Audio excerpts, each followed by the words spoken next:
আজকে তো সকাল 3:30 থেকে আমাদের এখানে কারেন্ট বন্ধ ছিল। এবার 6:30টার সময় যখন আমরা ঢুকছি, আমাকে ভেতরে ঢুকে এসেছি, ঢুকে জাস্ট উপরে উঠে পাটা ধুয়েছি, তার মধ্যে কারেন্টে চলে এসেছে। ওই ছেলেটি চিৎকার করছে যে আমার বন্ধু পড়ে গেল, বন্ধু পড়ে গেল। আবারও বিদ্যুতের ছোবল কেড়ে নিল একটি তরতাজা প্রাণ। কলকাতার গড়িয়া ফরতাবাদ এলাকায় ঘটে গেল মর্মান্তিক এক দুর্ঘটনা। মৃত যুবকের নাম ইন্দ্রজিৎ বর্মন, বয়স মাত্র 34। মঙ্গলবার সন্ধ্যা প্রায় 6:40 নাগাদ এই ঘটনাটি ঘটে। ইন্দ্রজিৎ বর্মন মহামায়াপুর স্কুল রোডের বাসিন্দা। বাবা রবীন্দ্রনাথ বর্মনের একমাত্র ছেলে। মাছ ধরতে গিয়েছিলেন শক্তিবাদ মাঠ সংলগ্ন খালে।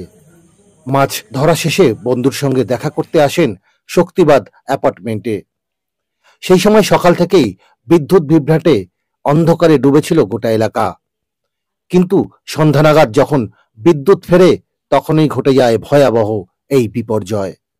বন্ধুর আবাসনের ব্লক বির গেট ছুতেই বিদ্যুতের স্পর্শে ছটফট করতে থাকেন ইন্দ্রজিৎ। তার আর্তনাদে ছুটে আসেন বন্ধু ও স্থানীয়রা। কিন্তু ততক্ষণে ঘটে গেছে অপ্রত্যাশিত বিপর্যয়।